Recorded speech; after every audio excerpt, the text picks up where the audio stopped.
अस्सलामुअलैकुम। आज की रेसिपी में मैं बना रही हूँ पिज़्ज़ा सैंडविच, बहुत ही मज़ेदार और बहुत टेस्टी। अब सबसे पहले 2 टेबल स्पून कुकिंग ऑयल लेंगे और इसमें एक प्याज डालेंगे चॉप्ड की हुई, और इसको प्याज को अच्छी तरह पका लेंगे ताकि इसका कच्चापन ख़त्म हो जाए। एक बाउल ये चिकन लेंगे बॉयल की हुई, श्रेडेड की हुई, इसको रेशा कर लिया था मैंने। एक टमाटर, इसको भी बारीक चॉप कर लिया था। 3 टेबल स्पून स्वीट कॉर्न्स, एक शिमला मिर्च। अब मिक्स कर लेंगे। अब इसमें सीजनिंग डालेंगे, नमक अपने टेस्ट के मुताबिक, 1 टीस्पून पिसी हुई काली मिर्च,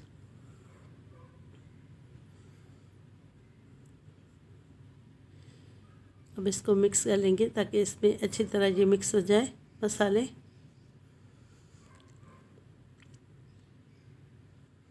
ये आधा कप पिज़्ज़ा सॉस डालेंगे, ये मैं बनाना सिखा चुकी हूँ। इसका मैं लिंक डिस्क्रिप्शन में दे दूँगी। और इसको अच्छी तरह मिक्स कर लेंगे ताकि ये अच्छी तरह कंबाइन हो जाए, आपस में मिक्स हो जाए।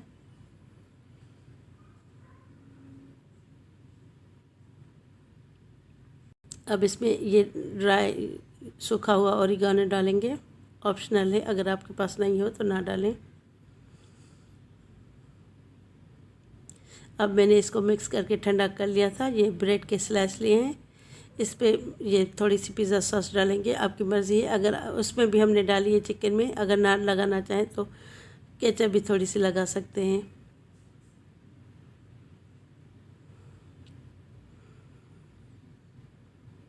अब ये चिकन इस पर फैला लेंगे। चिकन की थोड़ी अच्छी खासी मिकदार इसमें लगाएंगे ताकि ये भरा भरा लगे और इसमें टेस्ट भी बहुत अच्छा आए। इसको चिकन को अच्छी तरह हर तरफ से फैला लेंगे।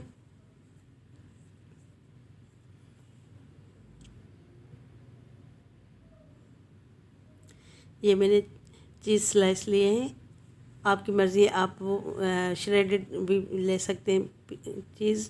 मैंने ये चीज़ 2 स्लाइस लिए हैं, इस पे ये एक पहले मैंने रखा है, फिर दूसरे के 2 पीसेस करके साइडों में लगा लेंगे ताकि हर तरफ इसमें चीज़ आ जाए। फिर ये ब्रेड का पीस और रखेंगे। अब मैंने फ्राइंग पैन में थोड़ा सा ऑयल लगा लिया है, अब इसमें ये रखेंगे और बिल्कुल हल्की आंच पे पकने देंगे 2 से 3 मिनट तक, ताकि एक तरफ अच्छी तरह कलर आ जाए।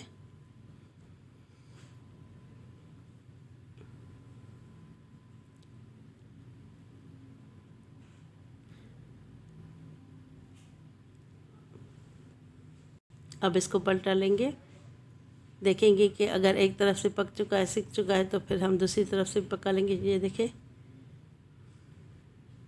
अब बिल्कुल हल्की आंच पे इसको 5 मिनट पकाएंगे ताकि चीज़ भी अच्छी तरह मेल्ट हो जाए। चाहे तो आप इसको ढक के भी पका सकते हैं।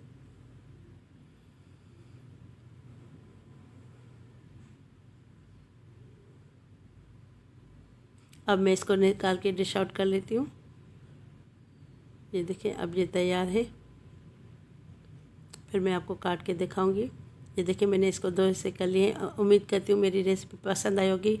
पसंद आए तो लाइक ज़रूर कीजिए।